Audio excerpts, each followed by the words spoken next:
Hey everyone, welcome to my Let's Play of Inside. If you're looking for great gameplay footage of this game, 1080p, perfect resolution, max settings, whatever, this is not where you want to go.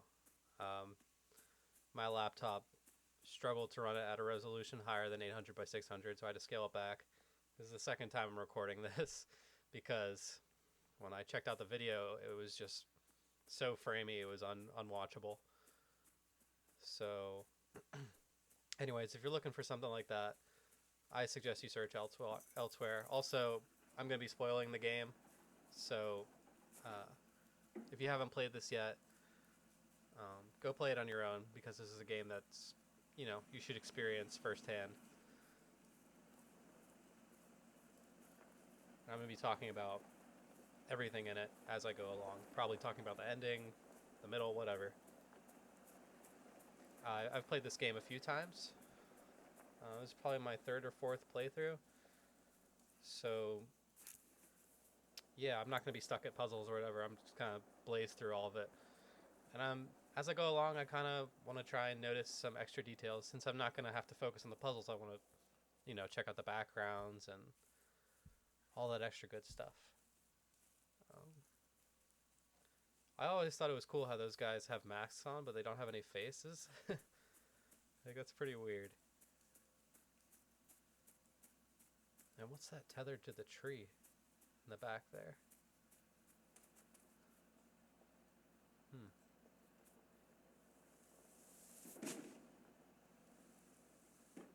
Very interesting.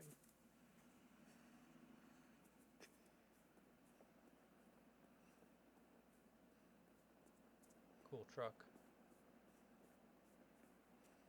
Let me just check if this is recording. I'll edit it out. Okay, we are good to go. It is recording. I'm paranoid now. After last time, I was so frustrated to see that it didn't record.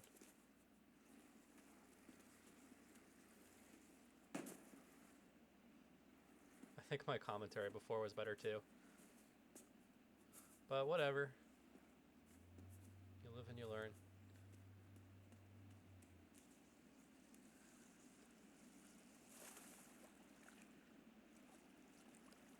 Here comes the dog.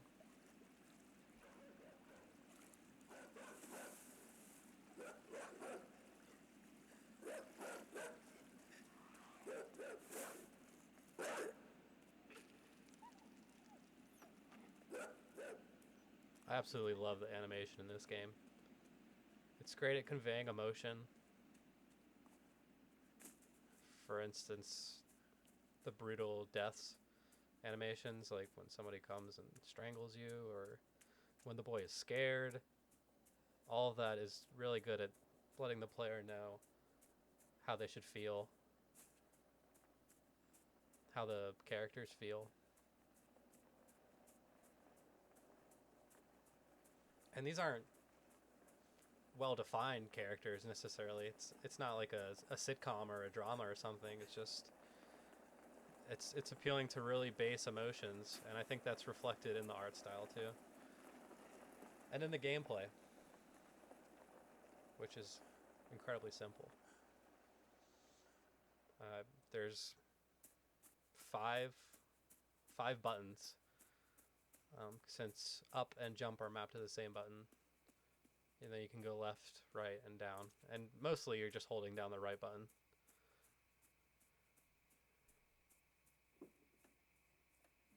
This is great sound design too. The lighting here is amazing. And even on these low settings, the game still looks good. It does this interesting thing where if you're running it on low, it sort of just blurs everything out. Instead of giving you less polygons, I'm not sure exactly how it works, but it's really scalable. Which I have to applaud. Maybe Unity is just an easily scalable engine. So if you guys didn't know, this is a Unity game. Let me lower the volume a little bit because I'm worried. Let me go up for air. On my first playthrough, I drowned here. And by first, I mean the one I recorded. the first time. Although I'm sure I drowned the first time I played this too. I don't want to drown. Up, up, up.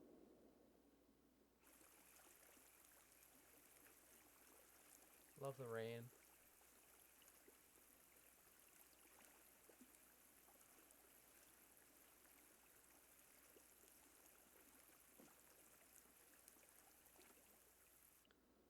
I'm going to try and collect all the secrets as I go too. There's a chance I'll miss one or two, but I'm going to grab the ones that I remember. For instance, there's one coming up in this cornfield up here. And for those of you who don't know, the alternate ending to the game is actually up here in the cornfield too. So there's a secret there, and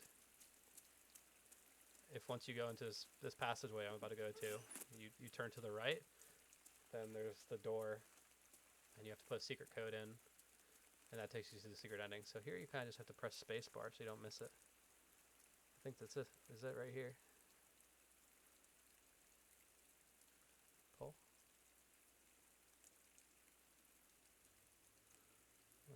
How do I get this up?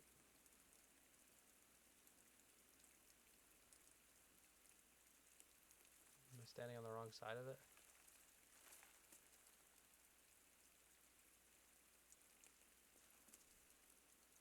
Here we go. I was standing on top of it.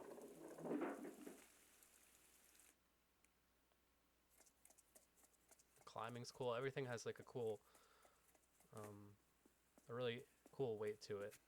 All the animations. You feel as if this is a real world, and all these objects actually exist in this world.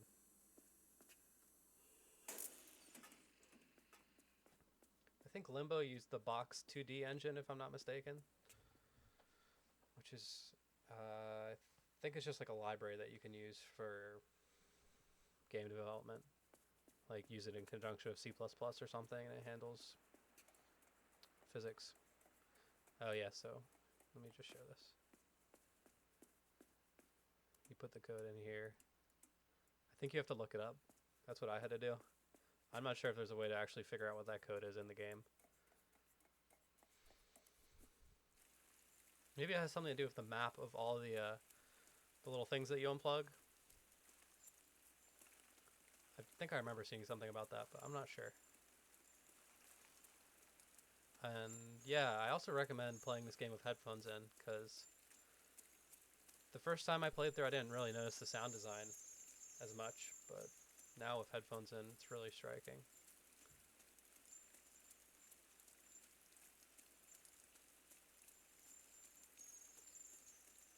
My one critique of this game would be that it feels more like a movie than a game at times, which isn't necessarily a bad thing, so I can't necessarily fault it. I think it achieves what it's going for, and like it's fully realized. But sometimes, you know, I'm just holding a button down, especially when there's no puzzles. And the puzzles that do occur are, in retrospect, simple. And you know, I think most puzzles look simple in retrospect for video games, but these especially, it'll just be like, press a switch, or pull this switch and then pull that one. Not exactly mind-bending. So that would be my one critique in retrospect. But the first time I played it, I had a pretty incredible sense of discovery. Just wondering what this world will... I did that wrong. I have to pull this first. Just wondering what's going to come next. And also, you know, you just want to see more of the environment, because there are some cool transitions. And as you can see now, we're in like a completely different area than where we started. We started off in that forest, and now it's like farmland and a barn and stuff. So it shifts like that regularly.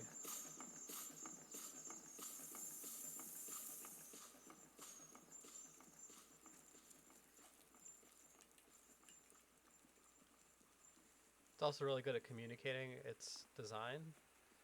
So with this yellow wire here, that means there's a secret nearby.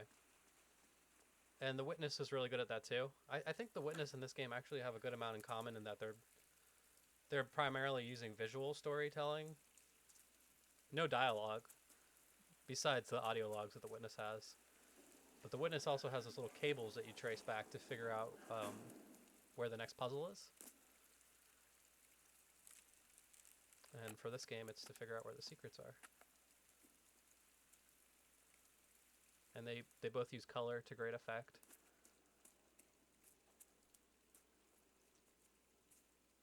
Both games are scalable. I can actually like run them on my computer. Even though it's awful. I think I have 32 megabytes of graphics RAM.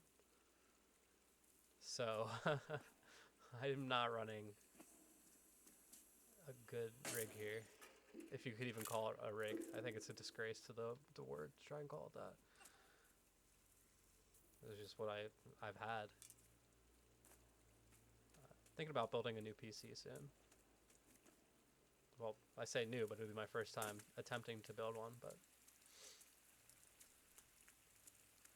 it seems like it would be a lot of fun.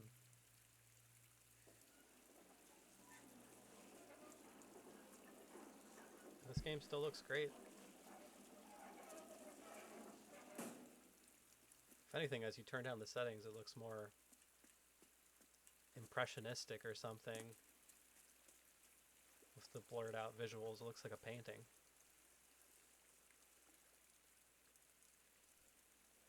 And every frame of this game feels that way. I can't think of an instance where it looks like a game. It looks like art. No question. And to me, that's a sign of a good game. If you can take a screenshot anywhere and it looks amazing, or at least good art design. Some really talented people worked on the art design for this, and the sound design.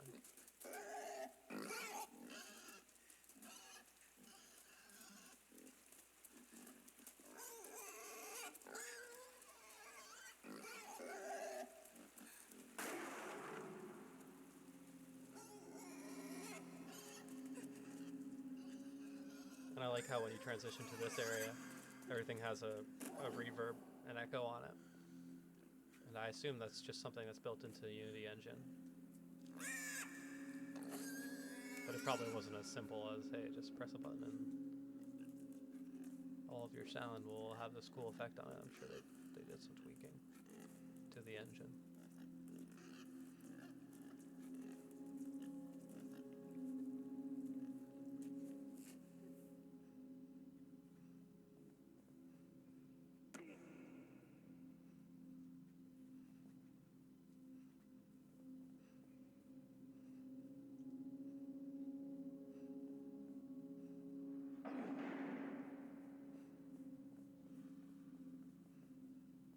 Look how sad the pig looks. It's a testament to the animation. You can still move them around a little bit afterwards. I mean, that's just... And it's fucked up, too, that you're using this pig sort of to advance your own purposes, whatever they may be. Limbo had a bit of that too. When you kill the spider, I mean, it's fucked up. Like, it's like a living creature, and at the end, it just has that one leg. I don't know if you guys remember that, and you have to push it onto the spikes. And it also made like weird sounds too. I'm supposed to grab this, right? It made like weird sounds. Like it had like this hum. And when you pushed it onto the spikes, then the hum finally stops. But the entire time it was chasing you, you could hear it. That's just another example of great sound design. This is a beautiful shot here. One of my favorites in the game because you get the color of the landscape. It's cool just to like stop and just look at it. I I like the shadow on the house. It seems like I'm really like nitpicking now and being pretentious, but I like the way the shadow looks on the house and how sharp those angles are. It looks like one of those Levitt towns. If you guys are familiar with those, the angles are just very sharp. I talked about this in my first attempt recording this, but the way the concept of the name of the game inside and how you're constantly moving deeper and deeper into this fortress. You don't really know you're going to like a fortress yet. It's the lab fortress thing at the end. I was just trying to dissect the meaning of that.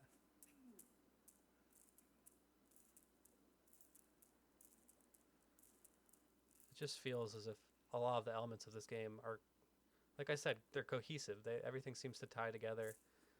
And even though nothing's explicitly stated, it feels fully realized, and it's pretty incredible. Like I can't articulate everything that makes this game good, but I know that it is.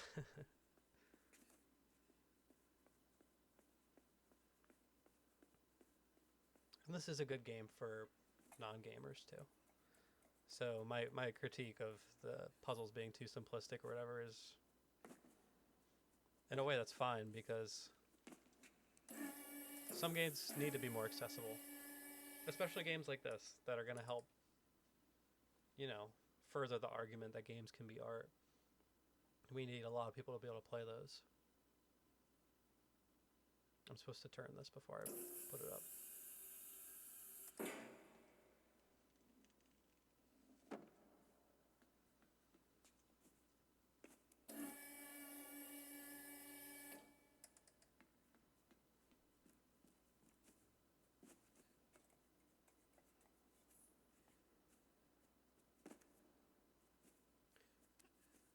Yeah, I'd love to know what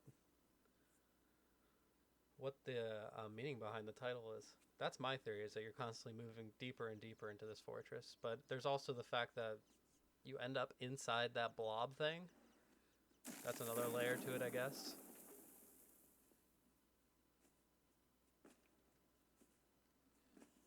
Such a weird name for a game.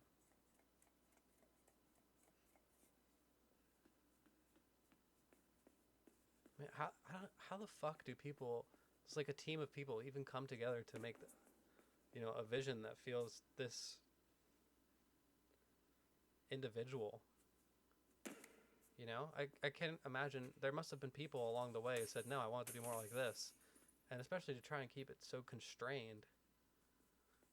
They must have done some really smart hiring, or hired friends or something. I don't know. The guys over at Playdead they're kind of on another level, I think, in terms of this minimalist storytelling thing.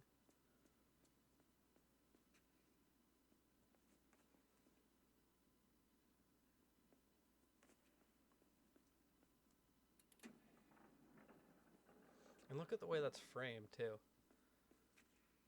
Just the switch with the lighting. I mean, you have to you have to push it or pull it or bop it or twist it.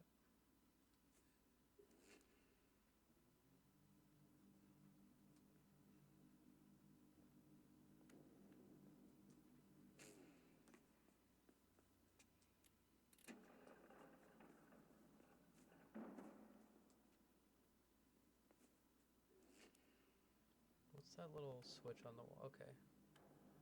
Every time he steps on it, that switch lights up to the right. That's cool.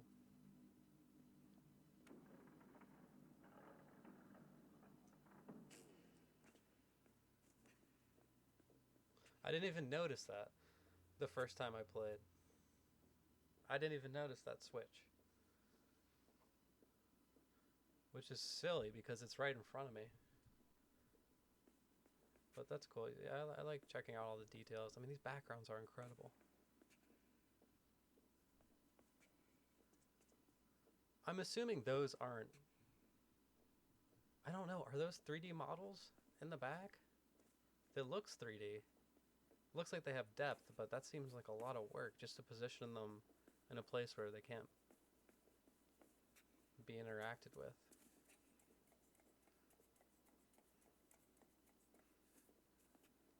I wonder if, yeah, you know how some games are like 2.5D. This just seems like a lot of work for, like I said, something you can't interact with.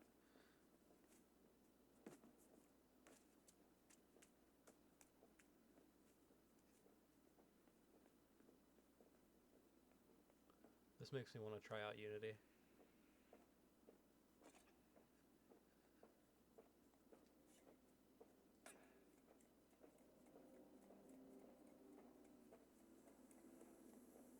Here's another one of those little secrets.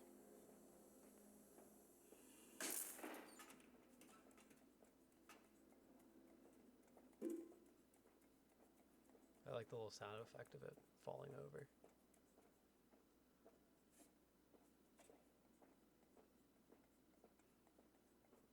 Also cool, there's always somebody supervising the herd.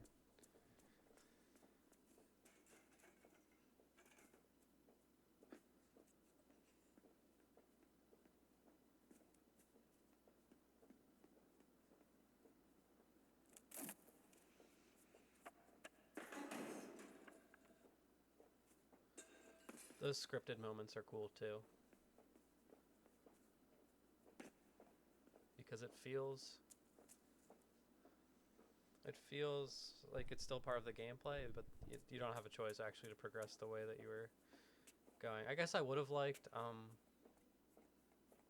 there to be ways where you could actually go back and maybe like follow the way that you weren't supposed to go. Like for instance, when that scaffolding was falling, maybe I can actually climb back up and go an alternate route, and that would be, you know, at least the way to like a puzzle or something. But at the same time, that's not really the type of game they're going for here. This is a linear experience.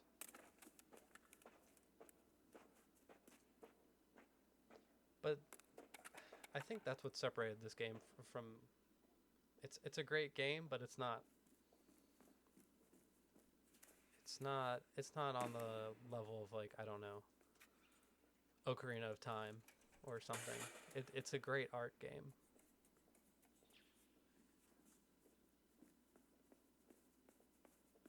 And that's because it didn't really innovate in gameplay enough.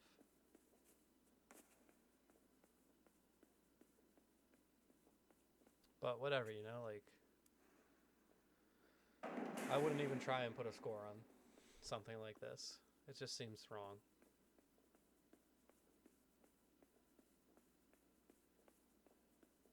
And I think in a lot of ways,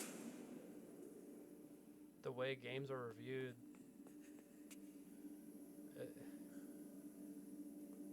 if we're going to continue to make more games like this, we need to get past, hey, let's assign a certain amount of the rating to gameplay. Let's assign a certain amount to art. Let's assign... Because, for one thing, the medium's too big. There's too many different types of games for it to be divided in that kind of way. Especially, you know, there's some experiences like Heavy Rain, for instance. That's, you know, almost 100% story. It seems wrong that you would grade that in the same way that you'd grade something like Call of Duty. And a good example of this would be, I think the way GameSpot used to review games, and also the way Game Informer still reviews games. Last time I checked, you know, they have that one area for graphics, one area for story, one area. It's just, if we want games to be more than that, I think we need to stop treating them as, and that's a very like capitalist way, product-based way to look at something like this.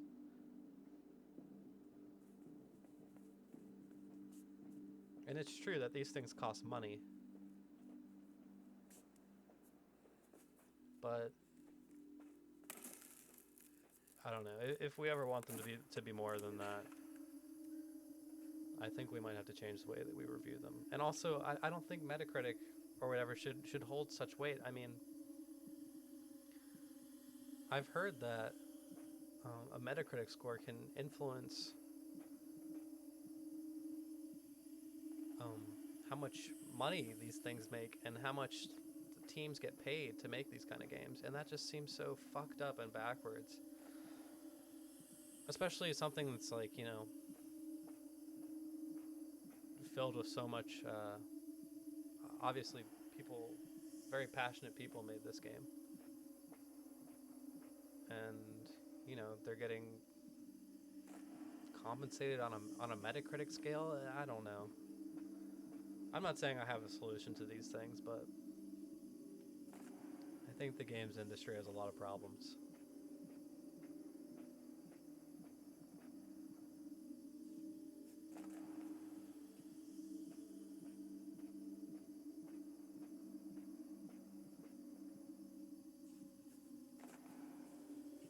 They're all watching. I think it's cool that you can distinguish between the men and the women, even though like they hardly have any features. I mean, they don't have faces for one, just based on the way they walk or like the way they hold themselves, the way they carry themselves.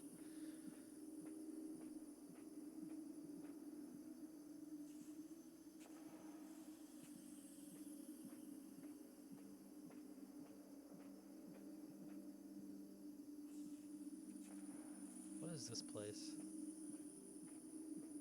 I always assumed it was a city. I'm not so sure now.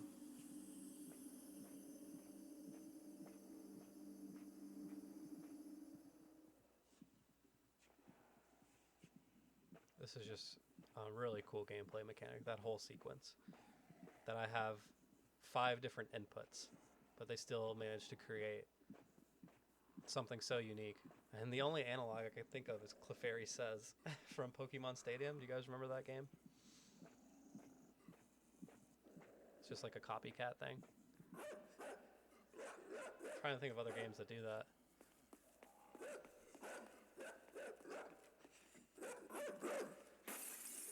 Bam. Alright, we're going to leave off here. I hope you enjoyed the video. Feel free to leave a comment. Only like or subscribe if you want to. If you hate my voice, if you hate my commentary, if you think I'm pretentious, if you think I should buy a new laptop, you know, go ahead and tell me that in the comments too, because I'm looking for any feedback, good or bad. And I hope you have a great day if you're watching this during the day. If you're watching this at night, I hope you have a great night. And until next time, thanks. Bye.